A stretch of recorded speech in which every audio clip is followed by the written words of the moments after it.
The graveyard was cloaked in a mist that night, a thick, suffocating fog that seemed to pull the heat from the ground itself.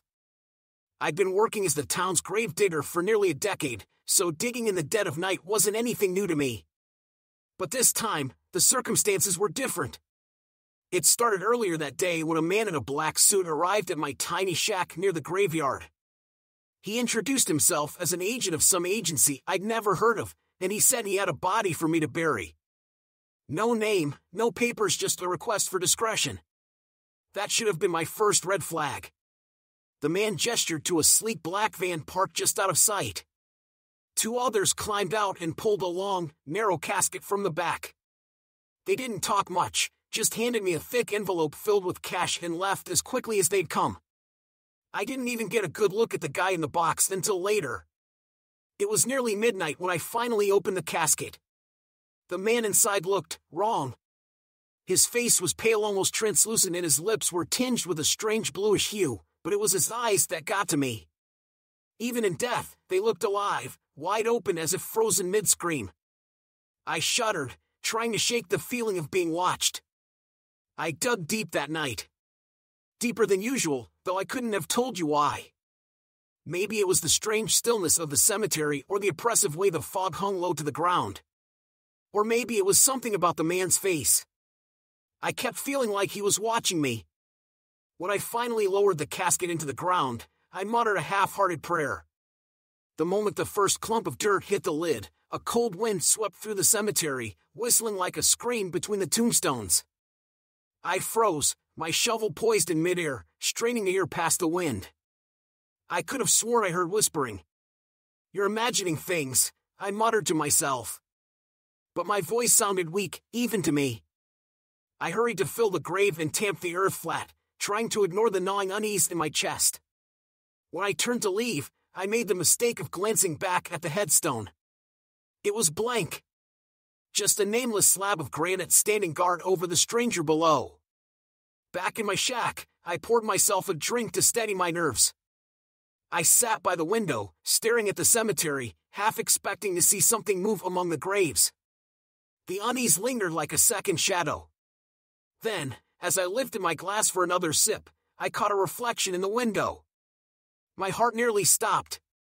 Behind me, in the cracked mirror above the sink, I saw him. The dead man. His lifeless eyes stared out at me, unblinking, from the murky glass. I spun around, heart hammering. There was nothing there. But when I turned back to the mirror, the cracks had deepened, forming a spiderweb of fractures. My own face stared back at me, pale and gaunt, but the corners of the mirror still held his image. He was smiling now. After seeing the stranger's face in the mirror, I grabbed a bottle of whiskey, sat at my table, and stared at the cracked glass until the first light of dawn spilled through the curtains. Every time I glanced away, I swore I saw a flicker of movement in the reflection, a twitch of those lifeless eyes, or a curl of his unnerving smile. By morning, the mirror was shattered entirely. Tiny shards littered the counter and the floor like jagged ice. I swept them up with shaking hands, trying to convince myself it was just my imagination. Mirrors crack all the time, don't they? But it wasn't just the mirror. When I stepped outside to shake off the night's events, I found the cemetery unnervingly quiet. Not the usual peaceful kind of quiet, but a suffocating stillness that pressed down on me. Even the birds avoided the graveyard, their songs muted as though the fog from last night had stolen the sound from the air. I couldn't bring myself to look at the grave I dug. I knew where it was off in the farthest corner of the lot, but something about it felt wrong, like it was watching me even from a distance. I kept my head down, pretending to inspect the other graves. I told myself I was doing my job, making sure everything was in order, but really, I just couldn't go near it. Around noon, a strange thing happened. A man from the town, a regular who often visited his late wife's grave, came by with flowers. He greeted me as he always did, but his expression faltered as he glanced toward the back of the graveyard. "New burial?" he asked. I froze. "Yeah. Last night." His face darkened, his voice dropping to a hushed whisper. "Odd place for it. That corner's been empty for decades. No one's buried there." "What do you mean?" I asked, but he just shook his head, muttering something about leaving early. He didn't even place the flowers, just turned and left in a hurry. That night, the whispers started. At first, they were faint, so faint I thought it might just be the wind rattling the old windows. But as the hours dragged on, they grew louder. They weren't words, exactly, just a low murmuring like voices speaking from the bottom of a well. I couldn't make out what they were saying, but I felt their meaning. Come back. Come back. I tried to drown it out. Turned on the old radio in the corner, the one that barely worked anymore. It didn't help. The whispers seeped through the static, growing more insistent. Every shadow in the room seemed to stretch and move, crawling across the walls like dark tendrils reaching for me. When I finally looked out the window, my stomach turned to ice. The unmarked grave I dug last night was open. The fresh dirt was scattered around the edges, and the casket sat half-lifted, as if something had pushed its way out. I slammed the shutters closed, heart pounding. I knew I should call someone, anyone, but my hands trembled too much to dial the phone. Instead, I grabbed a flashlight and my shovel, the only weapons I had, and stepped out into the cold night. Do you want to know what I found in the grave? The cold hit me like a slap as I stepped into the cemetery. The wind had picked up, howling through the tombstones, carrying with it the whispers that never seemed to fade. My flashlight flickered as if it, too, was afraid. Each step felt heavier than the last, my boots crunching against the frost-covered grass. I tried not to look at the other graves. They seemed more alive than usual, the headstones leaning as if to watch me pass. My breath fogged the air as I approached the corner of the cemetery where the unmarked grave waited. It wasn't just open, it was violated. The earth was clawed and scattered like something had burst out of it, not dug in. The casket lid was ajar, one hinge broken, the other twisted and bent. I shone my flashlight down into the grave. It was empty. The coffin was open, and inside, the padding was torn and shredded, stained with what looked like blood. But the body was gone. My pulse roared in my ears, and I fought the urge to vomit as the whispers grew louder, circling me like a dozen unseen mouths. He's not done. I froze. This wasn't just whispering, it was words. Clear, deliberate words spoken in a voice I didn't recognize. I spun around, shining my flashlight wildly into the darkness, but the cemetery was empty. Still, the voice continued. You brought him back. He's waiting for you. I stumbled back, nearly dropping the flashlight. Who's there? I shouted, my voice cracking. The shadows seemed to shift and twist as if mocking me. Then the wind picked up, carrying with it a sound I'll never forget. Laughter. Not a human laugh, but a deep, guttural cackle that echoed around the cemetery, coming from everywhere and nowhere at once. My legs moved before I could think. I'd bolted back to the shack, slamming the door behind me. I leaned against it, heart racing, but the whispers followed. They were inside now, weaving through the cracks in the walls, slipping under the door. My flashlight flickered and died, plunging the room into darkness. Then I saw him again. The mirror above the sink had been shattered, but the shards I hadn't cleaned up caught the moonlight, glinting like jagged stars. And in each shard, his face appeared. His lifeless eyes stared at me from 1,000 angles, his mouth stretched into that grotesque, knowing smile. You shouldn't have buried me, the voice said, but this time, it was his voice. I scrambled backward, tripping over the chair, crashing to the floor. The whispers rose to a deafening roar as the room seemed to close in around me. The faces in the mirror shards began to shift, to move. His mouth twisted into unnatural shapes as the laughter rose again, louder and more menacing. And then, everything went silent. I thought maybe I'd gone deaf. The whispers, the laughter, the wind outside, all of it had stopped. But in the silence, a single sound echoed through the room. Knock! Knock! The door behind me rattled as though someone was waiting outside. The knocks came again, harder this time, shaking the frame. I crawled toward the fireplace, grabbing the poker, my only weapon. The third knock wasn't a knock. It was a deafening crash. The door splintered as if struck by something impossibly strong, and then it swung open slowly, creaking on its hinges. The light from the moon spilled into the room, but the doorway was empty. Or so I thought. Until I looked down. Two pale hands gripped the frame, pulling up as something climbed into view. I couldn't breathe, couldn't move. The face that followed was the same one I'd buried, the same one I'd seen in the mirror. Only now, his eyes weren't dead. They were alive. And they were hungry.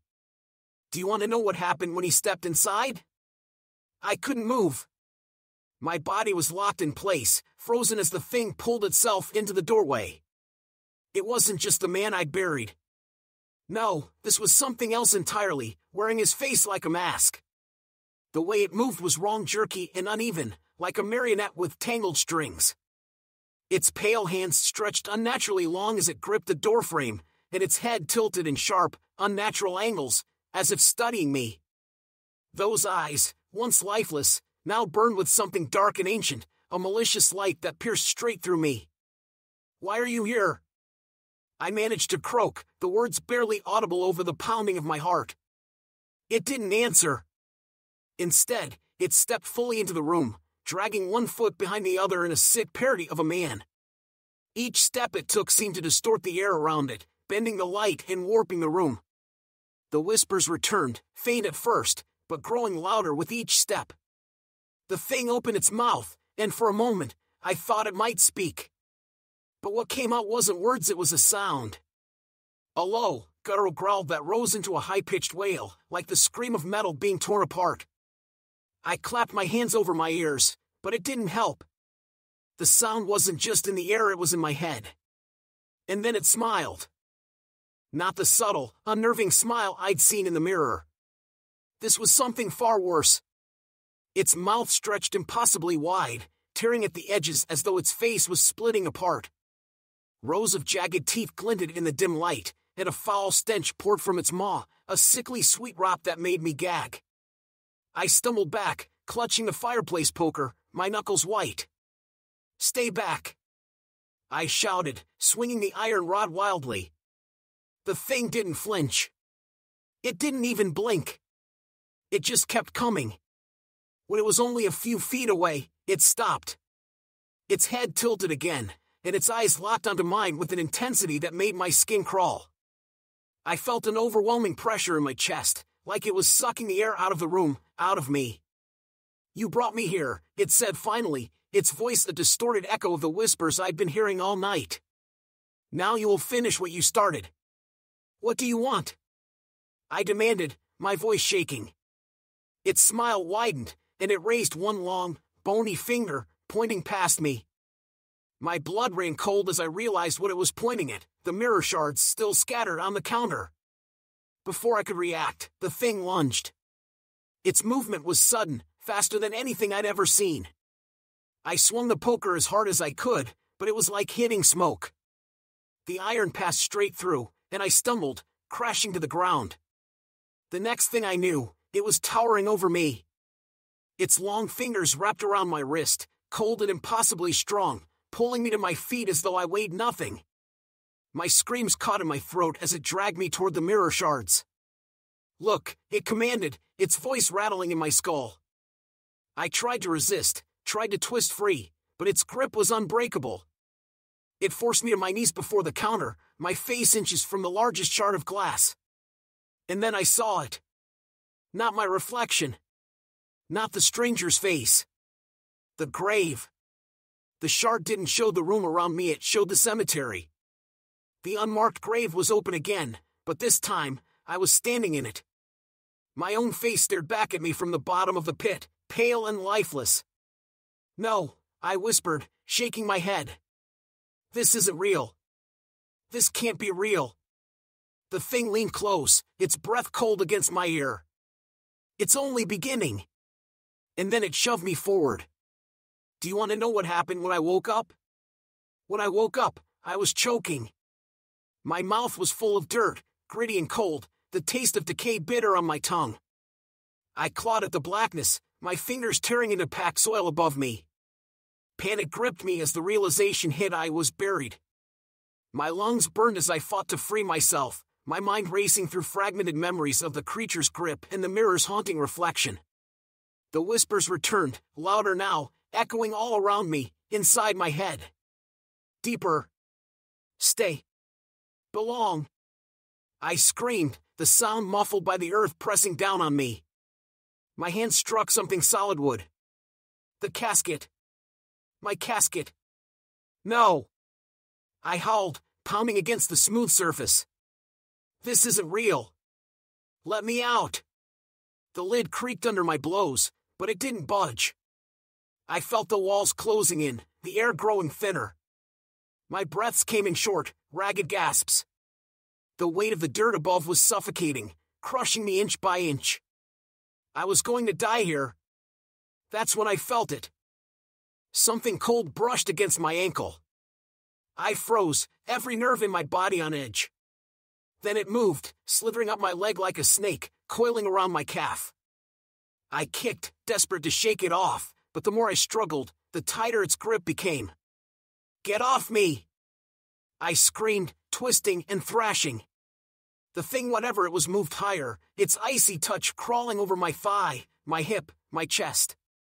It wasn't just holding me, it was pulling me down, deeper into the grave. The whispers grew louder, more insistent. Join us. Join us. I screamed again, my voice raw and broken.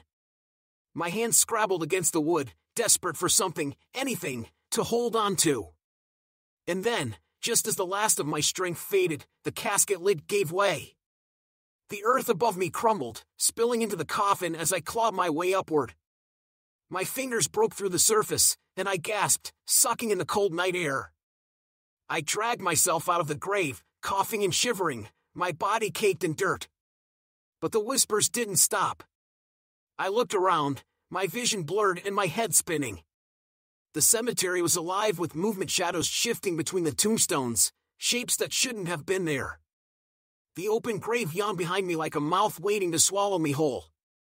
And then I saw him. The man, if I could still call him that, was standing at the edge of the graveyard, his silhouette sharp against the moonlight. He was smiling again, that same impossible grin that split his face like a wound. You're mine now, he said, his voice carrying on the wind. You'll never leave. I stumbled to my feet, my legs trembling beneath me. Stay away. I shouted, but my words felt hollow. He didn't move, didn't speak, just stood there, watching as the shadows around him began to writhe and stretch. They weren't shadows. They were people. Dozens of them, their forms half decayed, their faces frozen in expressions of agony. They crawled out from the earth, their eyes glowing with the same unnatural light as his. And they were all looking at me. No, I whispered, backing away. This isn't real. This can't be real. But the cold fingers on my ankle told me otherwise. One of them had already reached me, its skeletal hand gripping me tightly, pulling me back toward the grave. The man laughed, a sound that echoed across the graveyard like the toll of a bell. You belong here, he said. You always have. I yanked my leg as hard as I could, but the skeletal hand around my ankle held fast. The earth beneath me felt like quicksand, pulling me back toward the grave I'd just escaped. The whispers grew louder, more menacing, drowning out my thoughts. You can't run. You can't hide. I swung the flashlight I still miraculously clung to, smashing it against the bony hand. The brittle bones cracked, and the grip loosened just enough for me to break free. I scrambled backward, tripping over a toppled headstone and landing hard on my back. The man, or whatever he was, hadn't moved. He stood there, arms outstretched, as the dead rose around him. Their hollow eyes fixed on me, their mouths opening in silent screams. The whispers were coming from them, each voice adding to the sinister chorus. I forced myself to my feet, my body shaking. Stay back! I yelled, waving the broken flashlight like a weapon. The nearest figure, a woman with half her face missing, lurched toward me, her rotted hands reaching out. Stay away! I screamed, and swung the flashlight again, connecting with her skull. It shattered like brittle porcelain, her body crumpling to the ground. But the others didn't stop. If anything, her fall seemed to embolden them. I turned and ran. The graveyard stretched endlessly before me, the tombstones and mausoleums shifting and twisting in the dark. I could hear the shuffling of footsteps behind me, the moaning of the dead as they gave chase. Every few steps, I glanced back, expecting to see the man close behind, but he didn't move. He just stood there, watching, as if he didn't need to follow. As if he knew I couldn't escape. My foot caught on a root, and I hit the ground hard, the breath knocked out of me. Dirt filled my mouth and nostrils as I struggled to push myself up. When I did, I froze. The graveyard had changed. I wasn't surrounded by rows of neatly spaced tombstones anymore. The headstones were crooked and cracked, leaning like broken teeth. The mausoleums were jagged and crumbling, their doors hanging open to reveal yawning black voids. The air itself felt heavier, colder, and the moonlight had dimmed, casting everything in a sickly gray pallor. It wasn't just the graveyard that had changed. It was me. I looked down at my hands, and a wave of nausea hit me. My skin was pale, almost translucent, and my veins were dark and bulging. Dirt and blood streaked my arms, and my fingers felt stiff and numb. I touched my face, but it didn't feel like mine anymore. My heart pounded in my ears, or at least, I thought it did. The sound was faint, distant, as if it didn't belong to me. The whispers returned, louder and clearer than ever. "You're one of us now." I staggered to my feet, clutching the flashlight like a lifeline. "No," I muttered, shaking my head. "This isn't real. This isn't happening." But the dead kept coming. They emerged from the ground, from the mausoleums, from the shadows themselves. Their faces were blank, their movements jerky and unnatural. And their terrible, glowing eyes were fixed on me. The man's voice cut through the chaos like a knife. "There's no escape. You belong here." I turned and ran again, but no matter how far I went, the graveyard never ended. The tombstones stretched endlessly into the horizon, the same crooked headstones repeating over and over. My breath came in shallow gasps, and my legs burned with exhaustion. Finally, I saw a light, faint but unmistakable, cutting through the darkness. It was coming from my shack, its windows glowing like a beacon. I pushed myself harder, my feet pounding against the uneven ground. The whispers grew louder, angrier, but I didn't stop. The light was my only hope. I reached the door, threw it open, and slammed it shut behind me. I leaned against it, gasping for air, my heart pounding in my chest. The whispers had stopped, and for a moment, there was only silence. Then I heard it. A low, guttural laugh. I turned slowly, my blood running cold. The man was there, sitting at my table, his pale hands folded neatly in front of him. "Welcome home," he said. The man or whatever he was sat at my table, his presence filling the small room with a cold that seeped into my bones. His grin stretched impossibly wide, splitting his pale face in two. The flickering lantern on the table cast long, dancing shadows, but none of them moved like shadows should. They moved like they were alive. I clutched the broken flashlight like it was the only thing tethering me to reality. "What do you want?" I managed to choke out, my voice trembling. He tilted his head, studying me with those lifeless, glowing eyes. "You already know," he said, his voice calm but resonating with a power that made my ears ring. "I don't know anything," I shouted, stepping back until my shoulders hit the door. "You're not supposed to be here. I buried you." His smile faltered for a moment, replaced by something darker, something hungry. "You didn't bury me. You freed me." I shook my head violently, the words ringing hollow in my mind. "That's not possible. You were already dead." His laughter was low and guttural, filling the room like an echo in a deep cavern. "Was I?" he said, leaning forward. The lantern's light cast his features into sharp relief, and for the first time, I saw the truth. His face wasn't just pale, it was translucent, like thin parchment stretched over bone. Black veins pulsed beneath his skin, and his eyes. They weren't just glowing. They were alive, moving independently of one another, darting around the room as though searching for something.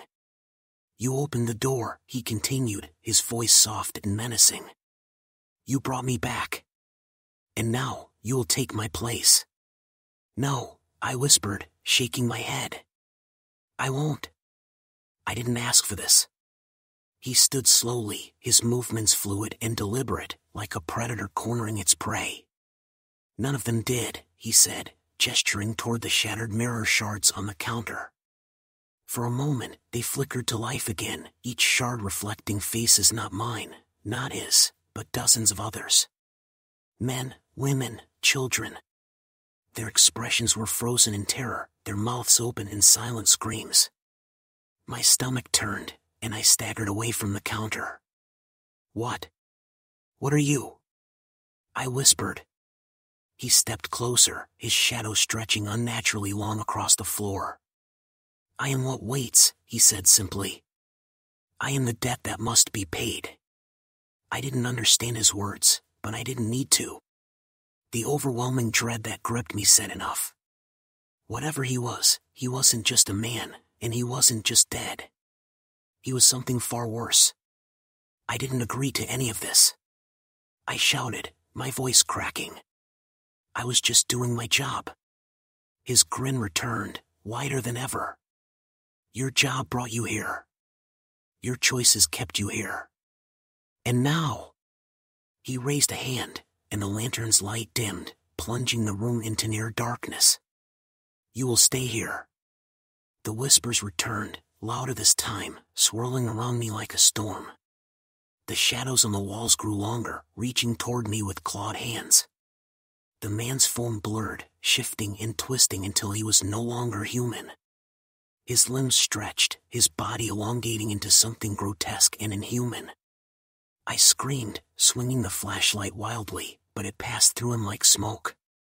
His laughter grew louder, echoing in the small space, drowning out my own cries. And then the whispers spoke in unison, "Take your place." The shadows lunged. The shadows surged forward, their icy grip wrapping around my arms and legs, pulling me down. I thrashed and screamed, but it was like fighting smoke. Every movement only tightened their hold. The broken flashlight slipped from my hand, clattering to the floor as the room tilted and blurred.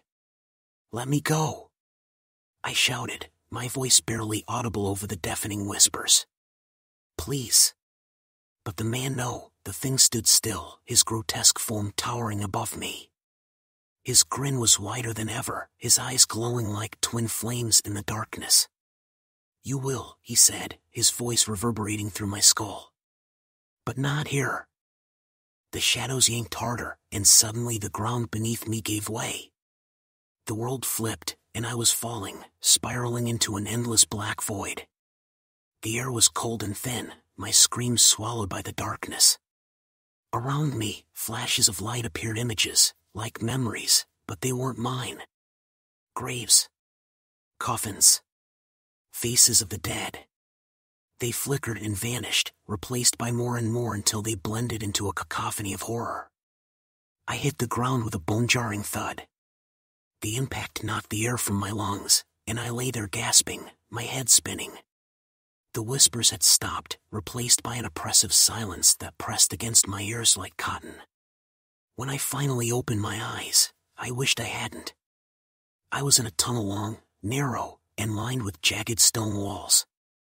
The air was thick with the stench of rot, and the faint glow of flickering torches cast eerie shadows that danced like wraiths. The ground beneath me was cold and damp, slick with a dark substance I didn't want to identify. I pushed myself to my feet, every muscle screaming in protest. My clothes were torn, and my hands were scraped raw from the fall. Ahead, the tunnel stretched into darkness, its walls narrowing until they disappeared. Behind me, there was nothing, just an impenetrable void that seemed to hum with an unnatural energy. "Where am I?" I whispered, my voice trembling. A low growl echoed through the tunnel, and I froze. The sound wasn't far, and it was getting closer. My heart pounded as I turned, squinting into the darkness. At first, I saw nothing. Then the shadows shifted, and something moved. It crawled on all fours, its limbs too long, its body twisted and hunched. Its eyes glowed faintly, 2 pinpricks of light that pierced the gloom. Its mouth hung open, revealing rows of jagged teeth that gleamed wetly in the flickering torchlight. I stumbled backward, my pulse roaring in my ears. "Stay back!" I shouted, but my voice was weak, barely more than a whisper. The creature tilted its head, its movements jerky and unnatural, as if it didn't quite know how to use its body. Then it let out a screech, a high-pitched, bone-chilling wail that echoed through the tunnel like the scream of 1,000 souls. And it charged. I ran. The tunnel twisted and turned, the flickering torches casting fleeting glimpses of jagged walls and grotesque carvings. The air grew colder, heavier, with every step, and the creature's screeches followed me, growing louder and more frantic. I rounded a corner and stumbled into a vast chamber. It was circular, its walls lined with countless niches, each one holding a coffin. The air was suffused with a dim, otherworldly light, casting the coffins in stark relief. The whispers returned, faint but insistent, as if they were coming from the coffins themselves. "Take your place," they murmured. "Take your place." "No," I breathed, shaking my head. "I won't." But the shadows had other plans. They crept out of the niches, long and skeletal, reaching for me with clawed hands. Behind me, the creature's screeches grew deafening as it entered the chamber, its glowing eyes fixed on me. There was nowhere to run. The chamber pulsed with an unnatural rhythm, as if the walls themselves were alive and breathing. The whispers from the coffins grew louder, their chant swirling around me in a maddening loop. "Take your place. Take your place."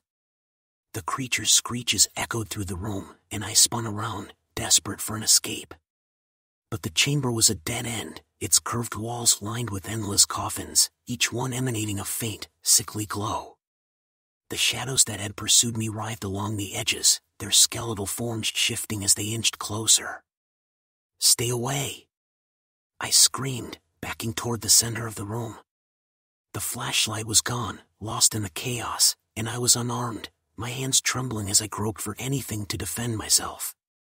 My eyes darted from the shadows to the coffins to the creature that now crawled into the chamber, its elongated limbs clicking against the stone floor. The thing stopped, tilting its grotesque head as it studied me. Its mouth stretched into an obscene grin, dripping with something dark and viscous. Then it lunged. Instinct took over. I dove to the side, rolling across the cold, damp floor as the creature's claws raked the air where I'd just been. I scrambled to my feet, my back pressed against the coffin. The whispers inside grew louder, more urgent, as if the coffin itself was alive. "Help me!" I cried, not even sure who or what I was pleading to. But something answered. The coffin lid behind me creaked, then burst open with a deafening crack. I spun around, expecting to see another corpse or creature, but what I saw was worse. Much worse. Inside the coffin was me. My own face stared back at me, pale and lifeless, my eyes wide open and unblinking. My mouth moved, but the voice wasn't mine, it was the whisper's, louder and clearer than ever. "Take your place," it said. "Your time has come." "No," I choked, stumbling back. "No, this isn't real." The shadows surged forward, wrapping around my legs and arms, pulling me toward the coffin. I screamed, clawing at the ground, but it was no use. The more I struggled, the tighter their grip became. The creature screeched, its glowing eyes blazing as it crawled toward me, its claws reaching out to drag me into the coffin. But then, something changed. The whispers shifted, their tone growing darker, angrier. The shadows recoiled slightly, and the creature froze, its head snapping toward the far end of the chamber. I followed its gaze and saw a new figure emerging from the darkness. It was him. The man the thing I'd buried stepped into the chamber, his towering form radiating an aura of cold and power. His glowing eyes locked onto mine, and his grotesque smile returned. "This one is mine," he said, his voice echoing like thunder. The shadows hesitated, their grip loosening just enough for me to scramble free. The creature let out a guttural hiss, but it didn't move, its glowing eyes darting between me and the man. "Run," the man said, his smile never faltering. I didn't need to be told twice. I bolted toward the opening in the chamber, the whispers fading behind me. As I sprinted through the twisting tunnels, the air grew warmer, lighter. I didn't stop, didn't look back, until I saw a faint light ahead the exit. I stumbled out into the cemetery, the cool night air hitting my face like a blessing. The graveyard was quiet again, the tombstones still and silent. For a moment, I thought I was safe. But then I heard it. A voice, faint but unmistakable, carried on the wind. "You can't escape forever." I collapsed onto the grass just outside the cemetery, gasping for air, my heart pounding like a war drum. For a moment, the night was still. The stars above blinked innocently, and the moon cast its pale glow over the rows of tombstones. It felt normal, too normal. But I knew better. I wasn't safe. Not yet. The voice on the wind still echoed in my mind, "You can't escape forever." I staggered to my feet, my legs trembling beneath me, and turned back toward the cemetery. The grave, the one I had dug just nights before, was exactly as I had left it, the earth packed and flat. There was no sign of the chaos I had just fled from. No creature, no shadows, no gaping void. But I could feel it. The wrongness. The heaviness in the air. And then, he appeared again. The man, the thing I'd buried, stepped out from the shadows of the gravestones. He moved with an eerie calm, his towering form illuminated by the moonlight. His face was still stretched into that awful grin, and his glowing eyes locked onto mine. "You think this is over?" he said, his voice low and cold. "You cannot run from what you've become." I clenched my fists, my body trembling with equal parts fear and fury. I didn't ask for this.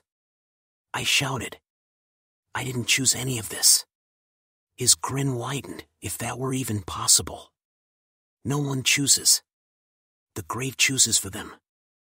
And now, it has chosen you. The earth beneath me trembled, a low rumble that grew louder with each passing second. Around us, the graves began to shift. Tombstones cracked and toppled as skeletal hands clawed their way out of the ground. The dead were rising again, their hollow eyes glowing faintly as they turned toward me. "No," I muttered, backing away. "No, this isn't happening." But the man raised a hand, and the whispers returned, swirling around me like a storm.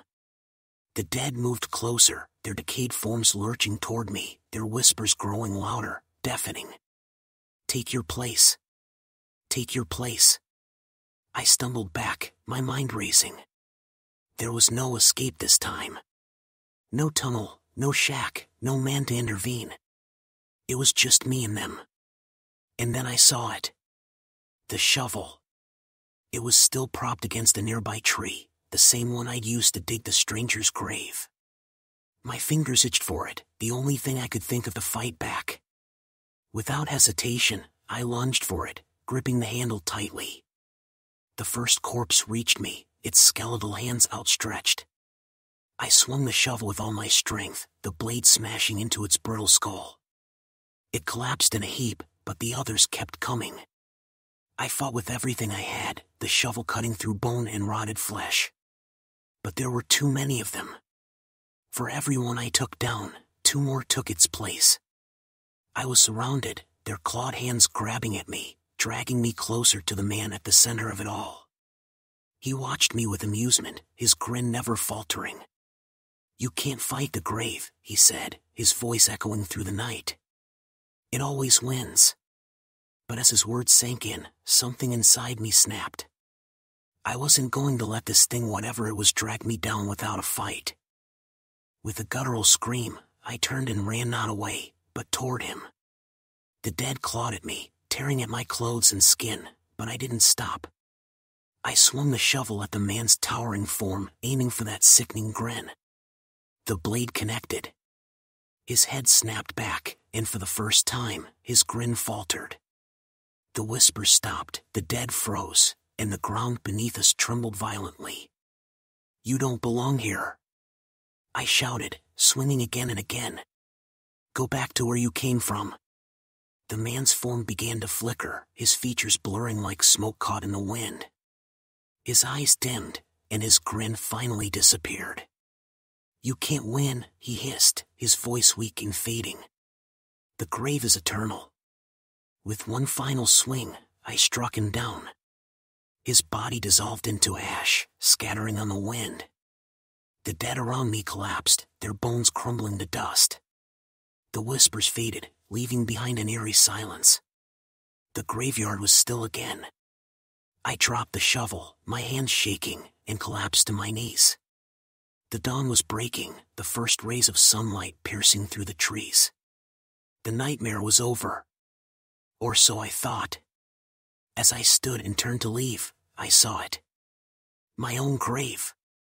Freshly dug, the earth still damp and loose, with a simple headstone that read, "Here lies the grave digger." I never went back to that cemetery. But every time I close my eyes, I hear the whispers. They're waiting. And I know someday they'll come for me.